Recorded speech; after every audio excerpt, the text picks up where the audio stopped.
અમદાવાદમાં ચોમાસા પહેલા મેયર હિતેશ બારોટ એક્શન મોડમાં આવી ગયા છે. મેયર હિતેશ બારોટે શહેરના બ્રિજનું નિરીક્ષણ કર્યું. પદાધિકારીઓ સાથે શહેરના ઓવરબ્રિજનું નિરીક્ષણ કર્યું.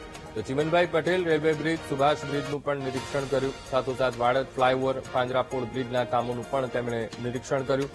ચોમાસા દરમિયાન નાગરિકોને હાલાકી ન થાય તે માટે અધિકારીઓ સાથે તેમણે સમીક્ષા પણ કરી.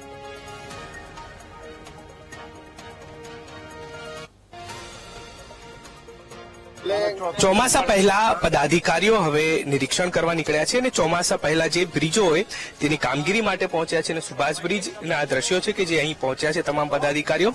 મેયર સાથે વાત કરવાનો પ્રયાસ કરીશું. આજે તમામ બ્રિજોનું નિરીક્ષણ કરી રહ્યા છો, કયા કયા બ્રિજો અને શું સમીક્ષા કરવામાં આવશે? ચિમનભાઈની બ્રિજ બાજુમાં નવો બ્રિજની ડિઝાઇન કરી નવા બ્રિજનું કામ શરૂઆત કરવામાં આવી છે. ત્યાંથી આવ્યા તો સુભાષ બ્રિજ ઉપર આપણે અત્યારે ઉભા છીએ.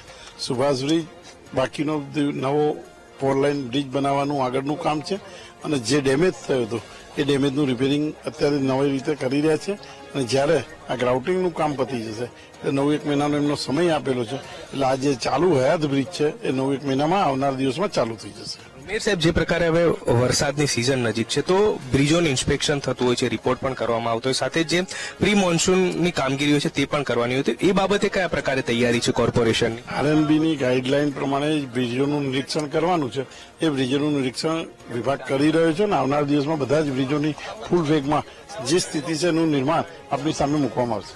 બિલકુલ. તો હાલ જે બ્રિજોનું નિરીક્ષણ છે તે કરવામાં આવી રહ્યું છે. સુભાષ બ્રિજના આ દ્રશ્યો છે કે જ્યાં કામગીરી ચાલી રહી છે અને આ કામગીરી હવે ડિમોલેશનની ચાલી રહી છે. લગભગ હજુ પણ 9 મહિના થશે કે આ બ્રિજ જે નાના વાહનો છે તેના માટે ખુલ્લો મૂકવામાં આવશે, પરંતુ અન્ય બ્રિજોનું ઇન્સ્પેક્શન આરએનબીના નિયમ પ્રમાણે કરવામાં આવશે. એટલે કે ક્યાંક શહેરમાં ચોમાસા પહેલા જે રિપોર્ટ કરવાના હોય છે તે રિપોર્ટ પણ કરવામાં આવશે, જેને લઈને હવે મેયર અને પદાધિકારીઓ છે તેઓ સમીક્ષા કરી રહ્યા છે.